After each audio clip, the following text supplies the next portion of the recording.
നമസ്കാരം.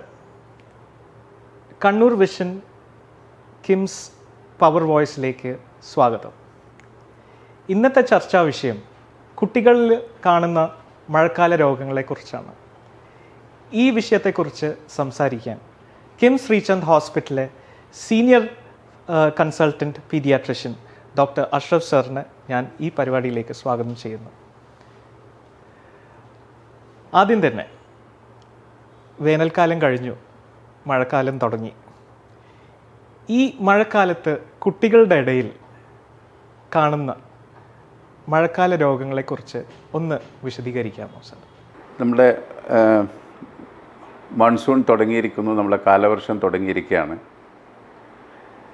എല്ലാ കാലവർഷം തുടങ്ങുമ്പോഴും നമ്മുടെ മനസ്സിൽ ഓടി വരുന്ന പഴയ ഓർമ്മകളുണ്ട്. നമ്മൾ സ്കൂളിൽ പോകുന്നതും ഒരുപാട് മഴയെ നനയുന്നതും വീട്ടിലെത്തുന്നതും ആ ഒരു ഗതകാല സ്മരണകൾ. പക്ഷേ ഇന്ന് നമ്മൾ ആളുകളെല്ലാം ഇത്തിരി ഒരു പേടിയോടെയാണ് കാണുന്നത്. ഇന്ന് നമ്മൾ ചിന്തിക്കുന്നത് നമ്മുടെ കുട്ടികൾക്ക് എന്തൊക്കെ അസുഖങ്ങൾ വരും, എത്ര ദിവസം സ്കൂളിൽ ലീവാകും, ഈ കാര്യങ്ങളൊക്കെയാണ്. ആ നിലയിൽ നോക്കുമ്പോൾ അതിലൊരു വസ്തുത ഉണ്ട് താനും. കുട്ടികളിൽ മൺസൂൺ കാലത്ത് ഈ കാലവർഷം തുടങ്ങിയതിന് ശേഷമാണ്, അല്ലെങ്കിൽ സ്കൂളിൽ പോയി തുടങ്ങുമ്പോഴാണ് അവർക്ക് പലവിധ അസുഖങ്ങൾ വരുന്നത്. അസുഖങ്ങളെപ്പറ്റി പറയുമ്പോൾ സാധാരണ മഴക്കാലമായിട്ട് ബന്ധപ്പെട്ടിട്ട് വരുന്ന അസുഖങ്ങൾ വൈറൽ ഇൻഫെക്ഷൻസാണ് ഏറ്റവും കൂടുതലായിട്ട് കാണുന്നത്. അതിൽ തന്നെ ഫ്ലൂ പോലത്തുള്ള ഇൻഫെക്ഷൻസ്, നമ്മുടെ തൊണ്ട, മൂക്ക്, ചെസ്റ്റ് ഇതിനൊക്കെ ബാധിക്കുന്ന റെസ്പിറേറ്ററി ഇൻഫെക്ഷൻസ് തന്നെയാണ് ഏറ്റവും കൂടുതലായിട്ട് ഉണ്ടാവുക. അതിൻ്റെ കാരണം ഈ സമയത്ത് ഒരുപാട് വൈറസുകൾ വ്യാപിക്കുന്ന സമയമാണ്. കുട്ടികൾ പരസ്പരം ഒരുപാട് അടുത്ത് ഇടപഴകുന്ന സമയമാണ്. സ്കൂളിൽ അവർക്ക് അതിനുള്ള അവസരം കിട്ടുന്നുണ്ട്, വീട്ടിലല്ല. പിന്നെ മഴയും കൂടി ആകുമ്പോൾ കുട്ടികളുടെ ഹൈജീനും എല്ലാം കുറച്ചും കുറയും. അപ്പോൾ ആ നിലയിൽ വൈറൽ ഇൻഫെക്ഷൻസിൻ്റെ സാധ്യത കൂടുതലാണ്. അതുപോലെ തന്നെയാണ് വെള്ളത്തിലൂടെ പകരുന്ന അസുഖങ്ങൾ, ടൈഫോയിഡ്, ഹെപ്പറ്റൈറ്റിസ് എ, സാധാരണ വയറിളക്ക, ഛർദി രോഗങ്ങൾ, ഇവയൊക്കെ മൺസൂൺ കാലത്താണ് കൂടുതലായിട്ട് കാണുന്നത്. പിന്നെയുള്ളത് കൊതുക് പരത്തുന്ന രോഗങ്ങളാണ്. പ്രത്യേകിച്ച് ഇടവിട്ടുണ്ടാകുന്ന മഴകളിൽ കൊതുകിന് വളരാനുള്ളൊരു അവസരം കിട്ടുകയാണ് ചെയ്യുന്നത്. ഒരുപാട് കുത്തി ഒഴുകി മഴ പോകുന്ന സമയത്ത് കൊതുകുകൾ അങ്ങനെ വളരില്ല. ഇടവിട്ട് മഴ ഉണ്ടാകുമ്പോൾ കൊതുകുകൾ ഒരുപാട് വളരും. കൊതുകുകൾ വളർത്തുന്ന രോഗങ്ങൾ അല്ലെങ്കിൽ പരത്തുന്ന രോഗങ്ങൾ എന്ന് പറയുന്നത് ഡെങ്കി, ചിക്കൻ ഗുനിയ, അത്തരം പ്രധാനപ്പെട്ട. മലേറിയ നമുക്കൊരു വലിയ ത്രട്ടല്ല എങ്കിൽ കൂടി അന്യസംസ്ഥാന തൊഴിലാളികളൊക്കെ ഒരുപാട് നമ്മുടെ ഇടയിൽ ജീവിക്കുന്നതുകൊണ്ട് തന്നെ തീരെ ത്രട്ടില്ല, അല്ലെങ്കിൽ അതിൻ്റെ ഒരു ഭീഷണി ഇല്ലെന്നും പറയാൻ പറ്റില്ല. പ്രധാനമായിട്ട് ഇത്രയും അസുഖങ്ങളാണ് നമ്മളെ മഴക്കാലത്ത് വരുന്ന അസുഖങ്ങൾ. അത് കൂടാതെ കുട്ടികൾക്ക് ഇൻഡിവിജ്വലായിട്ടുണ്ടാകുന്ന മഴയുടെ ഭാഗമായിട്ടുണ്ടാകുന്ന അസുഖങ്ങളുണ്ട്. കാലിൻ്റെ ഇടയിലൊക്കെയുള്ള ഫംഗൽ ഇൻഫെക്ഷൻസൊക്കെ അതിൽപ്പെട്ടതാണ്. അപ്പം പല രീതികളിലും ഇൻഫെക്ഷൻ വരാം. ഈ ഇൻഫെക്ഷൻ വരാതിരിക്കാൻ നമുക്ക് എന്തൊക്കെ ചെയ്യാൻ പറ്റും? ഞാൻ ഈ പറഞ്ഞ കാര്യങ്ങളെപ്പറ്റി നമുക്കൊരു ബോധമുണ്ടാവുക എന്നുള്ളത് തന്നെയാണ് ഏറ്റവും പ്രധാനപ്പെട്ട കാര്യം. കാരണം ഇപ്പം കൊതുകാണ് രോഗം പരത്തുന്നതെങ്കിൽ കൊതുകിൻ്റെ ഉറവിടം നശിപ്പിക്കുക, കൊതുക് നമ്മളെ കടിക്കാതെ സൂക്ഷിക്കുക.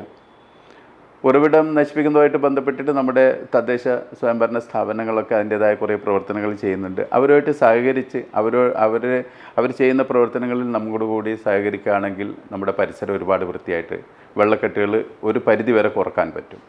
ഒപ്പം കൊതുകുകൾ നമ്മളെ കടിക്കാതിരിക്കാൻ അതിന് ലേപനങ്ങളുണ്ട്, ഓയിൻമെൻറ്റുകളിൽ ക്രീമുകളുണ്ട്, നെറ്റുകൾ ഉപയോഗിക്കുക, കൊതുക് വലകൾ ഉപയോഗിക്കുക, അത്തരം കാര്യങ്ങളാണ്. പിന്നെ വീടുകളിൽ കൊതുകുകൾ കയറാതിരിക്കാനുള്ള മുൻകരുതലുകൾ എടുക്കുക. ഇനി മറ്റ് വെള്ളത്തിലൂടെ പകരുന്ന രോഗങ്ങളെ പറ്റി പറയുമ്പം അതിൽ തന്നെ നമുക്കതിൻ്റെ ഒരു പരിഹാരവും കിട്ടും. പുറത്തുനിന്ന് കഴിയുന്നത്ര ഭക്ഷണങ്ങൾ ഒഴിവാക്കുക, സ്ട്രീറ്റ് ഫുഡുകൾ ഒഴിവാക്കുക. പിന്നെ തിളപ്പിച്ചാറ്റിയ വെള്ളം കഴിയുന്നതും കുട്ടികൾക്ക് കൊടുക്കാൻ, എല്ലാവരും കുടിക്കണം, പക്ഷേ കുട്ടികൾക്ക് പ്രത്യേകിച്ച് തിളപ്പിച്ചാറ്റിയ വെള്ളം തന്നെ കൊടുക്കാൻ ശ്രദ്ധിക്കുക. പാത്രങ്ങൾ തുറന്നു വെക്കാതിരിക്കുക. ഈച്ചകളൊക്കെ ഒരുപാട് വളരുന്ന ഒരു സമയമാണ്. ഈച്ചകൾ ഒരുപാട് രോഗങ്ങൾ ഉണ്ടാക്കാൻ സാധ്യതയുണ്ട്. അപ്പോൾ അത്തരം കാര്യങ്ങളിലൊരു മുൻകരുതലെടുക്കുക, ഇത്രയാണ് കാര്യമായിട്ട് ചെയ്യാനുള്ളത്. പിന്നെ ഫ്ലൂ പോലത്തുള്ള അസുഖങ്ങൾക്കാണെങ്കിൽ വാക്സിൻ ലഭ്യമാണ്. നമുക്കത് കുട്ടികൾക്ക് മൺസൂൺ തുടങ്ങുന്നതിന് മുമ്പേ കൊടുക്കേണ്ടതാണ്. പറ്റാവുന്ന ആളുകൾക്കത് ആ ഒരു മാർഗവും കൂടി സ്വീകരിക്കാവുന്നതേ ഉള്ളൂ. മാസ്കുകളുടെ ഉപയോഗം ജുഡീഷ്യസ് ആയിട്ട് മാസ്കുകൾ ഉപയോഗിക്കുക. പ്രത്യേകിച്ച് ഏതെങ്കിലും തരത്തിലുള്ള പ്രത്യേക ഇൻസ്ട്രക്ഷൻ ഉണ്ടെങ്കിൽ എല്ലാവരും മാസ്ക് ഉപയോഗിക്കുക, അല്ലെങ്കിൽ ജുഡീഷ്യസ് ആയിട്ട് മാസ്കുകൾ ഉപയോഗിക്കുക. ഇത്തരം കാര്യങ്ങളിലൂടെ നമുക്കൊരു പരിധിവരെ സൂക്കേടുകൾ വരാതെ സൂക്ഷിക്കാൻ പറ്റും. രോഗങ്ങളെക്കുറിച്ച് ഞങ്ങൾ സംസാരിച്ചു. രോഗങ്ങളല്ലാണ്ട് കുട്ടികളിൽ ഈ മഴക്കാലത്ത് എന്തൊക്കെയാണ് ഞങ്ങൾ ശ്രദ്ധിക്കേണ്ട കാര്യങ്ങൾ? ഡോക്ടർ അഭിരാം അതൊരു നല്ല ചോദ്യമാണ് ചോദിച്ചത്. ഡോക്ടർ അഭിരാം ഒരു ക്രിട്ടിക്കൽ കെയർ സ്പെഷ്യലിസ്റ്റാണ്, എമർജൻസി ഡിപ്പാർട്ട്മെൻറ്റ് നടത്തുന്ന ആളാണ്. അതുകൊണ്ട് തന്നെ കുട്ടികളിൽ ഒരുപാട് വീഴ്ചകളും അപകടങ്ങളും ഉണ്ടാകുന്ന ഒരു സമയം കൂടിയാണ് മഴക്കാലം. കുട്ടികളിൽ മാത്രമല്ല, പ്രത്യേകിച്ച് ആക്റ്റീവായിട്ടുള്ള യങ് ആളുകളിലും ഇതുണ്ടാവാം. കാരണം നമ്മുടെ റോഡുകളെല്ലാം കൂടുതൽ അപകടകരമാകുന്ന ഒരു സമയമാണ് മഴക്കാലം. കുട്ടികളിൽ സ്കൂളുകളിൽ നിന്നും വീഴ്ച, വെള്ളത്തിൻ്റെ ആധിക്യം കൊണ്ട് സ്ലിപ്പായിട്ട് വീഴുക, ഇത്തരം കാര്യങ്ങളൊക്കെ കൂടുതലായിട്ട് കാണുന്നൊരു സമയമാണ് മഴക്കാലം. ഈ ഒരു കാര്യം വളരെ ശ്രദ്ധിക്കുക. വീട്ടിലായാലും സ്കൂളുകളിലായാലും അവർ നടന്നു പോകുന്ന വഴികളിലൊക്കെ അവരുടെ സേഫ്റ്റി, അവരുടെ നടക്കാനും അവർ കളിക്കാനുള്ള സേഫ്റ്റി ഉറപ്പുവരുത്തേണ്ടത് അത്യാവശ്യമാണ്. പ്രത്യേകിച്ച് പായലുകളും പൂപ്പലുകളൊക്കെ തറകളിലൊക്കെ പിടിക്കുന്ന ഒരു സമയമാണ്. പ്രത്യേകിച്ച് മഴ ഇടപെട്ട് വരുമ്പോൾ ഈ സ്ഥലത്തായിരിക്കും കുട്ടികൾ കളിക്കുന്നുണ്ടാവുക. അവർ പ്രതീക്ഷിക്കാത്ത വീഴ്ചകൾ ഉണ്ടാകാനുള്ളൊരു സമയമാണ്. അതൊരു പ്രധാനപ്പെട്ട കാര്യമാണ്, വീഴ്ചകളെ ഒഴിവാക്കുക. രണ്ടാമത്തെ ഒരു കാര്യം, കുട്ടികളിൽ ഈ സോക്സൊക്കെ എല്ലാ സ്കൂളുകളിലും യൂണിഫോമിൻ്റെ ഭാഗമായിട്ട് സോക്സുകളുണ്ട്. അപ്പോൾ പലപ്പോഴും കുട്ടികൾ ഈ നനഞ്ഞ സോക്സും ഷൂസൊക്കെ ഇട്ടിട്ടായിരിക്കും കുറേ നേരം സ്കൂളുകളിൽ ഇരിക്കുന്നത്. അത് ഇവരുടെ ഈ ടോസിൻ്റെ ഇടയിൽ, കാലിൻ്റെ വിരലുകളുടെ ഇടയിൽ ഫംഗൽ ഇൻഫെക്ഷൻസ് ഉണ്ടാക്കാനുള്ള ചാൻസ് ഉണ്ട്. അപ്പോൾ അത് സ്കൂളിൽ നിന്ന് വന്ന കുട്ടികളെ മാതാപിതാക്കളോ അല്ലെ അവരെ കൊണ്ട് തന്നെ അവരുടെ ഈ കാലുകളുടെ ഇടയിലൊക്കെ ഒന്ന് നോക്കാനും ശ്രദ്ധിക്കേണ്ടതുണ്ട്. അപ്പോൾ അതുവഴി നേരത്തെ തന്നെ അത് കണ്ടെത്തുകയും അതിന് വേണ്ട കാര്യങ്ങളും ചെയ്യുകയാണെങ്കിൽ ആ ഫംഗൽ ഇൻഫെക്ഷൻസ് ഒഴിവാക്കാൻ പറ്റും. പിന്നെ മഴക്കാലത്ത് മറ്റ് രോഗങ്ങളെ അപ്പുറത്തേക്ക് ശ്രദ്ധിക്കേണ്ട കാര്യങ്ങളാണ് ഇത്. അപ്പോൾ മഴക്കാലത്തെ രോഗലക്ഷണങ്ങൾ വരുമ്പോൾ അതിൽ ഏറ്റവും ഇമ്പോർട്ടൻ്റ് ആയിട്ടുള്ള ഒരു രോഗലക്ഷണം പനിയാണ്. ഒരാൾക്കിപ്പോൾ പനി വന്നാൽ നേരെ ഫാർമസി പോയിട്ട് പനിക്കുള്ള മരുന്നുകൾ എന്തൊക്കെയെന്ന് വെച്ചാൽ ഒരു കോമ്പിനേഷൻ ആയിട്ടാണ് ഇപ്പോൾ പനിയുടെ മരുന്നുകൾ കൊടുക്കുന്നത്. അതിൽ പാരസെറ്റമോൾ ഉണ്ടാവും, വേറെ പല മരുന്നുകളും ഉണ്ടാവും. എപ്പോഴാണ് ഒരു ഡോക്ടറിനെ കണ്ട് ട്രീറ്റ്മെൻറ്റ് എടുക്കേണ്ടതെന്നും ഒരു ഡോക്ടറിനെ കാണാൻ എന്തുകൊണ്ടാണ് നമ്മൾ ഇമ്പോർട്ടൻസ് കൊടുക്കുന്നതെന്നും സാർ ഒന്ന് പറയാൻ പറ്റും? ഓക്കെ, താങ്കൾ പറഞ്ഞതുപോലെ പനി ഒരു രോഗലക്ഷണം മാത്രമാണ്. പ്രത്യേകിച്ച് മൺസൂൺ കാലത്ത് ഒരുപാട് രോഗങ്ങളുടെ ലക്ഷണമായിട്ടാണ് ഒരു പനി വരുന്നത്. അപ്പോൾ നമുക്ക് 1-2 ദിവസം കടകളിൽ നിന്ന് പാരസെറ്റമോൾ പോലത്തുള്ള ഗുളികകൾ വാങ്ങിച്ച് കൊടുക്കുന്നതിൽ തെറ്റൊന്നുമില്ല. പക്ഷേ നമ്മൾ ആ കൊടുക്കുന്നത് ഒരു സ്ഥായിയായ ചികിത്സയായിട്ട് അതിനെ കണക്കാക്കാതിരിക്കുക. 2-ൽ കൂടുതൽ ദിവസം ആ കുട്ടിയുടെ പനി നിലനിൽക്കുകയാണെങ്കിൽ ഒരു കാരണവശാലും സ്വയം ചികിത്സ പാടില്ല. ഇത്തരം കാര്യങ്ങൾ നമ്മളെന്നും കാണുന്നതാണ്. 2, 3, 4, 5 ദിവസം കുട്ടികളെ പനിയുടെ മരുന്ന് കൊടുത്ത് പനി മൂർച്ഛിച്ച് മൂർധന്യാവസ്ഥയിൽ മറ്റ് അസുഖങ്ങളുമായിട്ട് നമ്മൾ എടുത്തെത്തുന്നത് നമ്മൾ കാണാറുണ്ട്. അതുകൊണ്ട് കഴിയുന്നതും ഇപ്പം ഒരു നല്ല കാര്യമുള്ളത്, നമ്മുടെ മെഡിക്കൽ ഷോപ്പുകളൊന്നും തന്നെ ഇപ്പോൾ പ്രിസ്ക്രിപ്ഷൻ ഇല്ലാതെ ആൻറ്റിബയോട്ടിക്കുകൾ കൊടുക്കുന്നില്ലെന്നുള്ളതൊരു വലിയ നല്ല കാര്യമാണ്. അല്ലെങ്കിൽ അതും ആളുകൾ നേരത്തെ വാങ്ങിച്ച് കഴിക്കുന്ന ഒരവസ്ഥയുണ്ടായിരുന്നു. ഇതൊക്കെ നമ്മളിൽ ആൻറ്റിബയോട്ടിക്കുകളോടുള്ള റെസിസ്റ്റൻസ് ഉണ്ടാക്കാനും അസുഖം മൂർച്ഛിക്കാനും മാത്രമേ സഹായിക്കുള്ളൂ. അപ്പം ചുരുക്കിൽ പറഞ്ഞു കഴിഞ്ഞാൽ പനി ഒരു ലക്ഷണം മാത്രമാണ്. അതിനെ 1-2 ദിവസത്തിൽ കൂടുതൽ അത് നീണ്ടു നിൽക്കുകയാണെങ്കിൽ തീർച്ചയായും ഡോക്ടറുടെ അടുത്ത് പോകേണ്ടത് തന്നെയാണ്. സ്വയം ചികിത്സയുടെ അപകടങ്ങൾ ആളുകൾ മനസ്സിലാക്കേണ്ടതുണ്ട്. 1-2 ദിവസത്തിൽ കൂടുതൽ സ്വയം ചികിത്സകളൊന്നും പാടില്ല. ഒരു ചെറിയ പനിയായിട്ട് തുടങ്ങിയിട്ട് അത് കുറച്ച് ജീവന് തന്നെ ആപത്തായിട്ടുള്ള ഒരു ന്യൂമോണിയ ആയിട്ട് മാറി വരുന്ന സാഹചര്യം വരാറുണ്ട്. എങ്ങനെയാണ് ഒരു ന്യൂമോണിയ ന്യൂമോണിയയുടെ ലക്ഷണങ്ങൾ നേരത്തെ തന്നെ മാതാപിതാക്കൾക്ക് അറിയുന്നതെന്നും എപ്പോഴാണ് എത്രയും പെട്ടെന്ന് ഹോസ്പിറ്റലിലേക്ക് വരേണ്ട സാഹചര്യം എപ്പോഴാണ് വരേണ്ടതെന്നും സർ ഒന്ന് എക്സ്പ്ലെയിൻ ചെയ്യാം. മഴക്കാലത്തുള്ള ഒരു പ്രധാനപ്പെട്ട ഒരു ഉണ്ടാക്കുന്ന ഒരു അസുഖമാണ് ന്യൂമോണിയ. അതിൽ സംശയമൊന്നുമില്ല. പക്ഷെ എന്നാലും എല്ലാ ജലദോഷവും എല്ലാ കഫക്കെട്ടും ന്യൂമോണിയ അല്ല. നമ്മൾ ആളുകൾ പറയുന്ന കഫക്കെട്ടെന്ന് പറഞ്ഞിട്ട് വിളിക്കുന്ന പല സാധനങ്ങളും സാധാരണയുള്ള ഒരു അപ്പർ റെസ്പിറേറ്ററി ഇൻഫെക്ഷൻ അല്ലെങ്കിൽ നമ്മുടെ മൂക്ക്, തൊണ്ട അവിടെയൊക്കെയുള്ള ഇൻഫെക്ഷൻസ് മാത്രമായിരിക്കും. പക്ഷേ ന്യൂമോണിയ എന്ന ഒരു അസുഖം അതൊരു കഠിനമായ ഒരു അവസ്ഥയാണ്. ആ അവസ്ഥ മനസ്സിലാക്കാൻ നമ്മൾ കാര്യമായിട്ട് ചെയ്യേണ്ടത് വിട്ടുമാറാതെയുള്ള പനി, നിർത്താതെയുള്ള ചുമ, ഏറ്റവും പ്രധാനമായിട്ട് കുട്ടിയുടെ ശ്വാസത്തിൻ്റെ റേറ്റ് അഥവാ ഒരു മിനിറ്റിൽ ശ്വാസം എടുക്കുന്നതിൻ്റെ എണ്ണം അമിതമായിട്ട് കൂടുകയാണെങ്കിൽ, അത് ഓരോ കുട്ടികൾക്കും അവരുടെ വയസ്സിനനുസരിച്ചിട്ട് വ്യത്യസ്തമായ നമ്പറാണ്. പക്ഷേ അത് അവരുടെ ആ വയസ്സിനനുസരിച്ചിട്ട് കാട്ടും കൂടുതൽ പോവുകയാണെങ്കിൽ ഇപ്പം പാരൻസിന് അത് പെട്ടെന്ന് മനസ്സിലാക്കാൻ പറ്റും. അവരെന്നും കുഞ്ഞുങ്ങളെ കാണുന്നതാണ്. അപ്പോൾ എൻ്റെ കുട്ടി ഭയങ്കര ശ്വാസം സ്പീഡിൽ എടുക്കുന്നുണ്ടെന്ന് അവർക്ക് അറിയുമ്പോൾ തന്നെ അതിൻ്റെ അർത്ഥം അകത്ത് ന്യൂമോണിയ പോലത്തെ ഒരു അസുഖം ഉണ്ടാകാനുള്ള ചാൻസ് വളരെ കൂടുതലാണ്. ചിലപ്പോൾ ശ്വാസം മുട്ടിനും ആസ്മ പോലത്തുള്ള അസുഖങ്ങൾ മൂർച്ഛിക്കുമ്പോഴും ഇതേ ശ്വാസത്തിൻ്റെ സ്പീഡ് കൂടാം.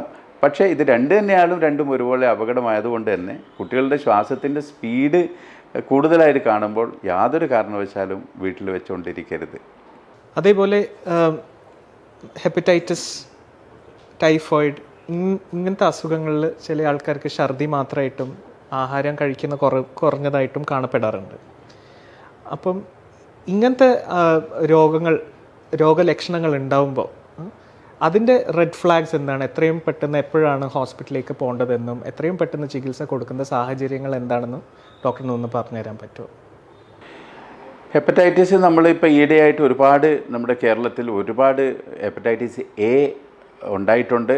പക്ഷേ അതിൻ്റെ ഒരു ദൗർഭാഗ്യകരമായ ഒരു കാര്യം എന്താണെന്ന് വെച്ചാൽ നമ്മൾ സാധാരണ ഹെപ്പറ്റൈറ്റിസ് എ വളരെ ലാഘവത്തോടെ കാണാറുള്ളൂ. പക്ഷേ ഈ കഴിഞ്ഞ 1.5 വർഷമായിട്ട് നമുക്ക് ഒരുപാട് ആളുകളുടെ മരണത്തിൽ ഈ ഹെപ്പറ്റൈറ്റിസ് എ കലാശിച്ചിട്ടുണ്ട്. പ്രത്യേകിച്ച് നമ്മുടെ നോർത്ത് കേരളയിൽ, നമ്മുടെ കണ്ണൂർ, കാസർഗോഡ്, കോഴിക്കോട് പോലുള്ള ജില്ലകളിൽ ഒരുപാടുണ്ടായിട്ടുണ്ട്. ഇതിൻ്റെ ഒരു റെഡ് ഫ്ലാഗ് സൈൻ എന്ന് പറയുന്നത് നമുക്ക് ആളുകൾക്ക് അറിയാം, കണ്ണിൽ മഞ്ഞ ഉണ്ടാവുക. ചിലപ്പോൾ വളരെ അപൂർവമായിട്ട് ഒരുപാട് മഞ്ഞ ഇല്ലാതെയും ഹെപ്പറ്റൈറ്റിസ് വരാം. അനിക്ടീറിക് ഹെപ്പറ്റൈറ്റിസ് എന്ന് പറയുന്ന ഒരു ഹെപ്പറ്റൈറ്റിസിൻ്റെ ഒരു സ്റ്റേജ് ഉണ്ട്. അപ്പോൾ അതിൽ കാര്യമായിട്ട് മഞ്ഞ കാണണമെന്നില്ല. എന്നാൽ ലിവറിൻ്റെ ഫങ്ഷൻസൊക്കെ മോശമായിട്ട് പോകാനും ലിവർ എൻസൈംസൊക്കെ കൂടിക്കൊണ്ടേ ഇരിക്കുന്നുണ്ടാവും. അപ്പം പ്രത്യേകിച്ച് താങ്കൾ പറഞ്ഞ പോലെ വിശപ്പില്ലായ്മ, ഛർദി, കുട്ടികളിൽ ഈ 2 ലക്ഷണം കൂടി യോജിച്ച് വരുന്നുണ്ടെങ്കിൽ വളരെ കാര്യമായിട്ട് ശ്രദ്ധിക്കേണ്ട ഒരു കാര്യമാണ്. ഹെപ്പറ്റൈറ്റിസിൻ്റെ ഒരു ലക്ഷണമായിട്ടും അത് വരാം. പിന്നെ ടൈഫോയിഡിനെ സംബന്ധിച്ചിടത്തോളം ടൈഫോയിഡ് നമ്മളെല്ലാവരെയും പരാജയപ്പെടുത്തുന്ന ഒരു അസുഖമാണ്. നീണ്ടു നിൽക്കുന്ന പനി, കുട്ടികൾ തീരെ ക്ഷീണിതരായി പോവുക, ഛർദി ഉണ്ടാവണമെന്ന് നിർബന്ധമില്ല, വയറിളക്കം ഉണ്ടാവണമെന്നില്ല, ചിലപ്പോൾ ചെറിയ വയറിളക്കം ഉണ്ടാവാം. വയറിളക്കത്തിനേക്കാളും കൂടുതൽ കോൺസ്റ്റിപ്പേഷനാണ് ഉണ്ടാവാൻ സാധ്യതയുള്ളത്. അപ്പം നീണ്ടു നിൽക്കുന്ന പനിയായിരിക്കും പലപ്പോഴും ടൈഫോയിഡിൻ്റെ ഒരു ലക്ഷണമായിട്ട് വരുന്നത്. അപ്പോഴും നമ്മളുടെ പറയാനുള്ളത്, നീണ്ടു നിൽക്കുന്ന പനി, പ്രത്യേകിച്ചൊരു 3-4 ദിവസത്തിൽ കൂടുതൽ നിൽക്കുന്ന പനി എന്തിൻ്റെയും ഈ ലക്ഷണമാവാം. അതുകൊണ്ട് അത് ടൈഫോയിഡ് പോലത്തുള്ള അസുഖങ്ങളുടെ ലക്ഷണമായിട്ട് വരാം. അപ്പം അവിടെയാണ് നമ്മൾ കൂടുതൽ ശ്രദ്ധിക്കേണ്ടത്. വയറിളക്കും ഛർദിയും ഇത് കുട്ടികളിൽ വളരെ കോമൺ ആയിട്ട് കാണുന്ന 2 രോഗലക്ഷണങ്ങളാണ്. ഈ വയറുവേദനയും ഛർദിയും ചിലപ്പം ഒരു ദിവസം മാത്രമേ നിൽക്കുള്ളൂ, അല്ലെങ്കിൽ ചില സമയത്ത് 3-4 ദിവസം വരെ നീണ്ടു നിന്ന് പോവാം. എപ്പോഴാണ് ഈ കുട്ടീനെ ഹോസ്പിറ്റലിൽ എത്തിക്കേണ്ടതെന്നും മാതാപിതാക്കൾ ശ്രദ്ധിക്കേണ്ട റെഡ് ഫ്ലാഗ്സ് എന്താണെന്ന് ഡോക്ടറിനൊന്ന് പറഞ്ഞുതരാം. മഴക്കാലത്തിൻ്റെ വേറൊരു ഭീഷണിയാണ് വയറിളക്കം, ഛർദിയും.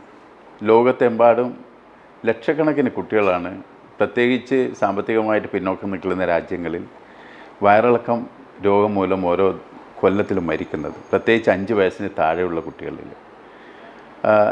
ഇതിൻ്റെ ഒരു ലക്ഷണമായിട്ട് തുടരെയുള്ള വയറിളക്കം, ഛർദി ചിലപ്പോൾ ഉണ്ടാവാം, നിർബന്ധമില്ല. വയറിളക്കത്തിനെ പറ്റി പറയുമ്പോൾ നമ്മുടെ അമ്മമാർ തന്നെയാണ് അതിൻ്റെ ഏറ്റവും പ്രധാനപ്പെട്ട ഡയഗ്നോസ് ചെയ്യുന്ന ആളുകൾ. കാരണം അവർക്കറിയാം അവരവരുടെ കുഞ്ഞുങ്ങൾ ഇന്നലെ വരെ ഒരു പ്രാവശ്യം മാത്രം വയറ്റിൽ നിന്ന് പോയിട്ടുണ്ടായിരുന്ന ഒരാളാണ്, ഇന്ന് മുതൽ കൂടെ വയറ്റിൽ നിന്ന് പോകുന്നുണ്ട്. അപ്പോൾ അതിനെ തന്നെ നമ്മൾ വയറിളക്ക രോഗമായിട്ട് കണക്കാക്കുന്നു. ഒരു 60-70% വയറിളക്ക രോഗങ്ങളും നമ്മുടെ വീട്ടിൽ വെച്ച് തന്നെ ചികിത്സിക്കാവുന്നതേ ഉള്ളൂ. നമ്മുടെ വീട്ടിൽ അവൈലബിൾ ആയിട്ടുള്ള ഫ്ലൂയിഡുകൾ, പ്രത്യേകിച്ച് ഛർദി ഇല്ലെങ്കിൽ ധാരാളം കൊടുക്കുക എന്നുള്ളത് തന്നെയാണ് ഇതിൻ്റെ ഏറ്റവും പ്രധാനപ്പെട്ട ട്രീറ്റ്മെൻറ്റ്. ORS എന്ന് പറയുന്ന ലായനിയാണ് കുട്ടികളിൽ ജീവൻ നിലനിർത്തിയ സാധനം. ORS എന്ന ലായനിയാണ്, അല്ലാതെ വേറൊരു ആൻറ്റിബയോട്ടിക്കോ അല്ലെങ്കിൽ വേറെ ഏതോ മരുന്നുകളോ ഒന്നുമല്ല. അതുകൊണ്ട് ORS ലായനിയുടെ നമ്മുടെ വീട്ടിൽ നമുക്ക് കൊടുക്കാവുന്ന ഒരു ഏകദേശ സബ്സ്റ്റിറ്റ്യൂട്ടാണ് നമ്മുടെ കഞ്ഞിവെള്ളം. അത് ധാരാളം കഞ്ഞിവെള്ളമോ അല്ലെങ്കിൽ വീട്ടിൽ അവൈലബിൾ ആയിട്ടുള്ള മറ്റ് പാനീയങ്ങളോ കൊടുക്കാവുന്നതേ ഉള്ളൂ. അധികം മധുരമുള്ള പാക്കറ്റിൽ വരുന്ന പാനീയങ്ങളൊന്നും കുട്ടികൾക്ക് ഈ സമയത്ത് കൊടുക്കരുത്. പാലും കഴിയുന്നതും കുട്ടികൾക്ക് ഈ സമയത്ത് കൊടുക്കാതിരിക്കാൻ ശ്രദ്ധിക്കണം. വീട്ടിൽ അവൈലബിൾ ആയിട്ടുള്ള ഫ്ലൂയിഡുകൾ കൊണ്ട് തന്നെ 60% വയറിളക്കം നമുക്ക് ട്രീറ്റ് ചെയ്യാവുന്നതേ ഉള്ളൂ. താങ്കൾ ചോദിച്ച റെഡ് ഫ്ലാഗ് സൈന് വളരെ പ്രധാനപ്പെട്ടതാണ്. കുട്ടികൾ ക്ഷീണിതരായിട്ട് പോവുക, അവരുടെ ചെറിയ കുഞ്ഞുങ്ങളാണെങ്കിൽ, ഒരു 1.5 വയസ്സ് 2 വയസ്സിന് താഴെയുള്ള കുട്ടികളാണെങ്കിൽ ചിലപ്പോൾ അവരുടെ തലയുടെ പതപ്പ് നമുക്ക് നോക്കാവുന്നതേ ഉള്ളൂ. അത് കുഴിഞ്ഞു പോവുക, കണ്ണുകൾ കുഴിഞ്ഞു പോവുക, ശരീരത്തിൽ വെള്ളം നഷ്ടപ്പെട്ടതിൻ്റെ ലക്ഷണങ്ങളാണ് ഇതൊക്കെ. അവരുടെ തൊലിയുടെ ഒരു പ്രഷർ, ഒരു ടാർഗർ അതങ്ങ് കുറയുക. നമ്മൾ തൊലി വലിച്ചു കഴിഞ്ഞാൽ കുറേ നേരം തിരിച്ചു പോകാതെ നിൽക്കുക, വെയിറ്റ് വല്ലാതെ കുറഞ്ഞു പോവുക, വയറ്റിൽ നിന്ന് പോകുന്നതിൽ ചോര കാണുക. അപ്പോൾ ഇതൊക്കെ വളരെ വലിയ റെഡ് ഫ്ലാഗ് സൈനുകളാണ്. ഇത്തരം കുഞ്ഞുങ്ങളെ യാതൊരു താമസവും കൂടാതെ ഡോക്ടറെ അടുത്ത് എത്തിക്കേണ്ടതാണ്. ഡോക്ടറെ അടുത്ത് എത്തിക്കഴിഞ്ഞ് കഴിഞ്ഞാൽ എല്ലാ കുട്ടികളെയും നമ്മൾ ഒരുപോലെ അല്ല ട്രീറ്റ് ചെയ്യുന്നത്. ചിലപ്പോൾ മോഡറേറ്റ് ചെറിയ തരത്തിലുള്ള ഡീഹൈഡ്രേഷൻ അഥവാ നിർജ്ജലീകരണം എന്ന് പറയുന്ന ഡീഹൈഡ്രേഷൻ, അത് ചെറിയ തോതിലേ ഉള്ളൂ എങ്കിൽ നമുക്ക് ORS വെച്ചിട്ട് തന്നെ അവരെ ട്രീറ്റ് ചെയ്യാൻ പറ്റും. അതല്ല കുറച്ചുകൂടി മോഡറേറ്റ് ഡീഹൈഡ്രേഷൻ അല്ലെങ്കിൽ സം ഡീഹൈഡ്രേഷൻ എന്നാണ് നമ്മളതിന് ടെക്നിക്കലി പറയുക. സം ഡീഹൈഡ്രേഷൻ ഉണ്ടെങ്കിൽ നമ്മൾ ചിലപ്പോൾ ആശുപത്രിയിൽ ഒബ്സർവേഷനിൽ വെക്കുകയോ ചില ഘട്ടങ്ങളിൽ അഡ്മിറ്റ് ചെയ്യുകയോ ചെയ്യേണ്ടി വരും. എന്നാൽ പോലും വളരെ ഒരു നല്ല നമുക്ക് റിലൈ ചെയ്യാൻ പറ്റുന്ന പാരൻസ് ആണെങ്കിൽ അവരെ നമുക്ക് പലപ്പോഴും വീട്ടിലേക്ക് വിടാനും പറ്റും. സിവിയർ ഡീഹൈഡ്രേഷൻ ആണെങ്കിൽ, അതായത് ഡീഹൈഡ്രേഷൻ നിർജ്ജലീകരണം അതിൻ്റെ പാരമ്യത്തിലെത്തിയിരിക്കുന്നു എങ്കിൽ അവരെ ആശുപത്രിയിൽ അഡ്മിറ്റ് ചെയ്യേണ്ട ആളുകളാണ്. അവർക്ക് വായിലൂടെ നമ്മൾ പാനീയങ്ങളൊന്നും കൊടുത്തിട്ട് കാര്യമില്ല. അവരെ പെട്ടെന്ന് തന്നെ അവർ ഷോക്കിലേക്കൊക്കെ പോകാൻ സാധ്യതയുള്ള ആളുകളാണ്. അതുകൊണ്ട് അവർക്ക് നമ്മുടെ സൂചി വഴിയുള്ള ഫ്ലൂയിഡുകൾ ഇടേണ്ടി വരും. ഇത്രയാണ് റെഡ് ഫ്ലാഗ് സൈൻസ് ഉള്ളത്. കിംസ് റീച്ചന്റ് ഹോസ്പിറ്റൽ ഒരു പീഡിയാട്രിക് റെഡി ഹോസ്പിറ്റലാണ്. Starting from the emergency department to the ward to the ICU ഒരു ഫുൾ എക്വിപ്ഡ് നിയോണറ്റോളജി വിഭാഗമുണ്ട്. ഇതിൻ്റെ ഒക്കെ സീനിയർ ഡോക്ടർ അഷ്റഫ് സാറാണ്. സാർ ഒന്ന് നമ്മളുടെ ബാക്കി പീഡിയാട്രിക് ഫെസിലിറ്റീസിനെ കുറിച്ച് ഒന്ന് പറഞ്ഞു തരാം. ഡോക്ടർ അഭിരാം, താങ്കൾ പറഞ്ഞതുപോലെ തന്നെ കുഞ്ഞ് പ്രസവിച്ചത് മുതൽ കുട്ടികളെ നോക്കാനുള്ള എല്ലാ സജ്ജീകരണങ്ങളും നമ്മളിവിടെ ഫുള്ളി റെഡി ആയിട്ടുണ്ട്. താങ്കൾ പറഞ്ഞ പോലെ വളരെ വെൽ എക്വിപ്ഡ് ആയിട്ടുള്ള ഹൈലി ട്രെയിൻഡ് ആയിട്ടുള്ള ഒരു നിയോണറ്റോളജിസ്റ്റിൻ്റെ കീഴിൽ നമുക്കൊരു നിയോണറ്റോളജി ഡിപ്പാർട്ട്മെൻ്റ് ഉണ്ട്. ഡോക്ടർ ആഷ്ലി അതിൻ്റെ മേൽനോട്ടം വഹിക്കുന്നുണ്ട്. നമുക്ക് നല്ലൊരു ക്രിട്ടിക്കൽ കെയർ യൂണിറ്റ് ഉണ്ട്. പിന്നെ വളരെ നല്ല രീതിയിൽ നടക്കുന്ന ഒരു എമർജൻസി ഡിപ്പാർട്ട്മെൻറ്റ് താങ്കളുടെ അണ്ടറിലുണ്ട്. ജനറൽ പീഡിയാട്രിക്സിന് ഞങ്ങളെല്ലാം അവിടെ റെഡി ആയിട്ടുണ്ട്. കുട്ടികളുടെ, അതായത് കുട്ടികൾക്ക് പലതരത്തിലുള്ള ദീർഘകാലം നീണ്ടു നിൽക്കുന്ന അസുഖങ്ങൾ ഉണ്ടാവും. ശ്വാസം മുട്ട് അല്ലെങ്കിൽ ആസ്മയുടെ പ്രശ്നങ്ങൾ, അലർജി, അതല്ലെങ്കിൽ അവർക്കുണ്ടാകുന്ന മറ്റ് ന്യൂറോളജിക്കൽ അല്ലെങ്കിൽ പഠന വൈകല്യങ്ങൾ, അത്തരം എല്ലാ കാര്യങ്ങളെയും കുട്ടികൾക്ക് വരുന്ന ഏത് അസുഖങ്ങളെയും, ഒരു 18 വയസ്സ് വരെയുള്ള കുട്ടികൾക്ക് വരുന്ന ഏത് അസുഖങ്ങളെയും അതിനെ ഹാൻഡിൽ ചെയ്യാനും അവർക്ക് വേണ്ട ഉപദേശങ്ങൾ കൊടുക്കാനും ട്രീറ്റ്മെൻറ്റ് കൊടുക്കാനും കിംസ് കഡിൽസ് എന്ന പേരിലുള്ള പീഡിയാട്രിക്സ് ഡിപ്പാർട്ട്മെൻറ്റ് സർവ്വസജ്ജമായിട്ട് പ്രവർത്തിക്കുന്നുണ്ട്. പവർ വോയിസിലെ വേറൊരു എപ്പിസോഡ് ഇവിടെ അവസാനിക്കുന്നു. വീണ്ടും നമുക്ക് കാണുന്നവരെ